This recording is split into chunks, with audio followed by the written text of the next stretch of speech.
6. Golden habits that keep you young. After 60, discover the secrets to healthy aging and long life. Aging is something no one escapes, yet how we age is far more in our hands than we've been taught to believe. Somewhere along the way, society started telling us that life after 60 is about slowing down, stepping back, and shrinking into the background. The world calls it the twilight years. But for those of us who know better, this season can be a second bloom, not a slow fade. At the Over 60 Club, we believe that the true measure of aging well is not how few wrinkles you have, but how bright your eyes still sparkle when you talk about life. And if you've been feeling more tired than inspired lately, this essay is a warm invitation to step back into your own light, through 6 simple, powerful habits that are far more golden than any so-called anti-aging cream could ever be. Before we begin, tell us in the comments where you're reading from. The Over 60 Club is everywhere, and every day, more friends join us in rewriting the story of what life after 60 can look like. A friend named Stan. Before we explore each habit, let me tell you about my dear friend Stan. He's not a celebrity, not an author of a best-selling self-help book, just an ordinary man who stumbled into an extraordinary way to reclaim his joy when life quietly pressed him into a corner. Stan's story isn't remarkable because he conquered mountains or ran triathlons in his 70s. It's remarkable because he didn't. He stayed right where he was, same town, same little house, but chose to live differently inside it. For years after retiring at 65, Stan floated through his days like a ghost. His wife, June, had passed away a few years before, and his only son had moved to another state with his own family and busy career. Neighbors would wave from time to time, but mostly the days blended together into a quiet haze. Stan would wake up late, shuffle to the kitchen, pour a cup of instant coffee, and stare out the window at the neglected flower beds June once adored. Even the birds seemed to have moved on. One autumn morning, something inside him cracked. He caught sight of his reflection in the window, stooped shoulders, coffee-stained t-shirt, eyes that looked 20 years older than he was, and muttered to himself, "This can't be it." That day, for reasons he still can't quite explain, Stan walked out back and dug his hands into the cold, weedy soil of June's old flower bed. By the time his knees ached and the sun was low, the bed was cleared. He didn't know what he'd plant yet, only that he would plant something. Little did he know he'd planted the first seeds for a new season of living. And from that one act, every habit in this essay grew. 1. Wake up with purpose. Sleep with gratitude. A purposeful life is never an accident. It's a promise you renew with yourself every single morning. It doesn't need to be grand or newsworthy. Purpose can live in the simplest rituals. Stan's new purpose began with that little patch of garden. He woke up earlier than he had in years, just to check the soil, adjust the fencing, or water the stubborn sprouts. Some mornings he found himself smiling before his first sip of coffee, just because he knew he had a reason to step outside. Eventually, he built a small routine. Breakfast first, a real breakfast, not just instant coffee. Then 30 minutes tending the garden, then a slow walk around the block. At first, that's all it was. But within a month, his neighbors noticed the change. He stood straighter, spoke clearer, and laughed more easily when someone cracked a joke. The beauty of purpose is that it spills into every corner of your life. It gives your body a reason to move, your mind something to dwell on besides old regrets, and your spirit a quiet pride at night. Equally powerful is ending each day with gratitude. Stan began jotting down 3 things he was thankful for each evening. Sometimes they were big, a call from his son, a kind word from a passerby. Other times they were tiny, a tomato ripening just right, a mockingbird singing near the fence, a nap that left him refreshed. Purpose wakes you up. Gratitude helps you sleep. Together, they stitch your days together with meaning, one sunrise and one sunset at a time. 2. Keep moving. Gently but consistently. If you ask any doctor the secret to aging well, they won't hand you a magic pill. They'll tell you to move. Your joints crave gentle motion. Your heart thrives on a steady beat. Your muscles, even the ones that ache now, appreciate being challenged just enough to stay awake. Stan never cared for fancy exercise routines. He hated gyms, too much sweat and too many mirrors, he'd say with a laugh. But the garden made him bend, reach, lift and carry.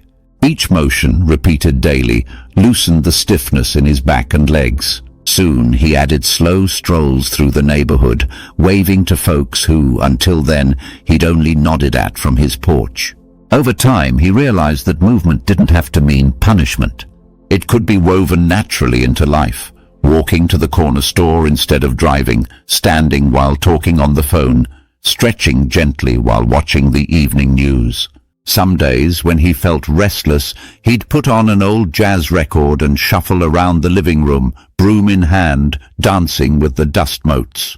Even on days when his knees argued, he did something. A little stretching, a few shoulder rolls, enough to remind his body he hadn't forgotten about it. The truth is, stiffness ages us faster than birthdays ever could. Movement, done with kindness and consistency, reminds every cell that you still have living to do. 3. Eat real, laugh. Often modern life bombards us with quick processed meals and stress-filled days that turn our plates into traps. The antidote is deliciously simple: real food and real joy.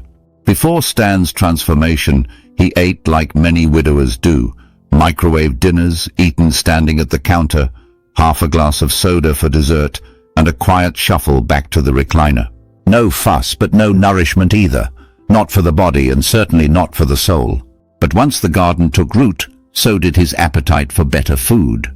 He started experimenting with fresh cucumbers, plump tomatoes, crisp lettuce. He dusted off June's old recipe cards and learned to make simple soups and salads. It wasn't gourmet fare, but it was honest and alive with flavor. More importantly, it became an invitation. Neighbors would pass by and compliment his tomatoes. He'd offer a few to take home, then invite them to stay for lunch. Laughter began filling his kitchen again, bouncing off the walls that had grown too quiet. We often underestimate what laughter does to our health. It lowers blood pressure, lifts mood, soothes anxiety, and strengthens bonds. A hearty laugh is worth a dozen vitamins. Stan swears the biggest difference between his lonely days and now is that he smiles until his cheeks ache at least once a day. So feed yourself well, food that remembers the sun, soil and rain it came from, and feed your spirit with laughter. They're partners in keeping you vibrant. 4. Guard your circle. Fiercely, people need people. Even the quietest souls crave a sense of belonging. Loneliness seeps into bones and burdens the heart more than age ever could. Stan had once believed he was content in his solitude. He'd tell himself, "I don't want to bother anyone, I'm fine by myself." But the garden taught him otherwise. Passers-by would pause to chat about the roses or compliment his stubborn squash vines. These small exchanges bloomed into conversations, then into friendships. Soon he started inviting folks in for tea. A single teacup on the kitchen counter turned into 2, then 3. By spring, he'd organized a small garden club. They'd gather every Saturday, swap cuttings and seeds, share tips and laughter. Sometimes they'd linger until dusk, sipping iced tea and telling old stories on his back porch. That circle became a lifeline. It gave him a place to give and receive, a sense that he still mattered. We live longer, heal faster, and feel braver when we're woven into a web of connection. So guard your circle. Make it your mission to call an old friend each week, or to chat with the grocery clerk, or to join a hobby group. Your future self will thank you every time you hear your own laughter mixing with someone else's. 5. Stay curious. Nothing stiffens the mind faster than routine left unchallenged. The brain is an eager student, no matter its age. It just needs permission to play. Stan never thought he'd be a lifelong learner. He'd barely touched a book since high school, but the garden awakened a spark. He started reading about composting and companion planting. One book led to another. Soon he was reading about local history, old folk songs, and even dabbling in poetry. One rainy afternoon, he unearthed an old harmonica in a box of keepsakes from his father. He'd forgotten all about it. He sat by his kitchen window and tried to remember the tunes he'd heard as a boy. Squeaks and wheezes filled the room, and he laughed so hard at his own pitiful performance that tears ran down his face. But he kept at it. Now, on warm evenings, you might catch Stan sitting on his porch, harmonica in hand, playing simple folk tunes for anyone who'll listen. He's no professional, but his heart is a young man's again when that music fills the air. Stay curious. Learn a word in a new language. Read a book you'd never pick up normally. Try a new recipe. Take apart an old radio just to see how it ticks. It doesn't matter if you master it. Curiosity itself is the triumph. 6. Be gentle with your body.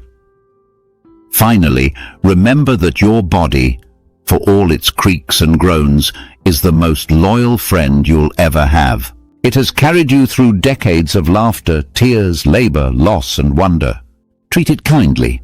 Stan never pretends he's immune to aging. His knees complain on rainy days. His back fusses if he bends too long. But instead of cursing his body, he listens. He stretches slowly every morning. He drinks plenty of water. He checks in with his doctor, not because he expects miracles, but because he respects this old vessel that still lets him plant, laugh, and hug his grandkids when they visit. He often says, "Wrinkles? They're just proof I stuck around for the good stuff." A second bloom, Stan's life didn't transform in a flash of lightning. It changed one small, stubborn habit at a time. From a neglected garden bed to friendships, laughter, a harmonica's squeaky notes, his days bloomed again, and so did he. Your story can do the same. Aging is inevitable. How you age is negotiable. Choose purpose. Choose motion. Choose real food and belly laughter. Choose community, curiosity, and compassion for the body that carries you. These 6 golden habits aren't just rules. They're invitations to live boldly at an age when the world expects you to shrink. And in living boldly, you remind everyone around you that youth is not a number. It's a spirit nurtured daily. Tell us your story. If Stan's gentle wisdom touched you today, tell us in the comments. What small habit helps keep you young at heart? What purpose do you wake up for? Who makes you laugh so hard you forget the calendar? We'd love to hear from you. And if you found a spark here today, share this with someone you care about. Invite them into this golden season with you. Thank you for spending your precious time with the Over 60 Club today. May you wake tomorrow with purpose, move with grace, laugh with abandon, love fearlessly, and sleep tonight wrapped in deep gratitude for a life still blooming.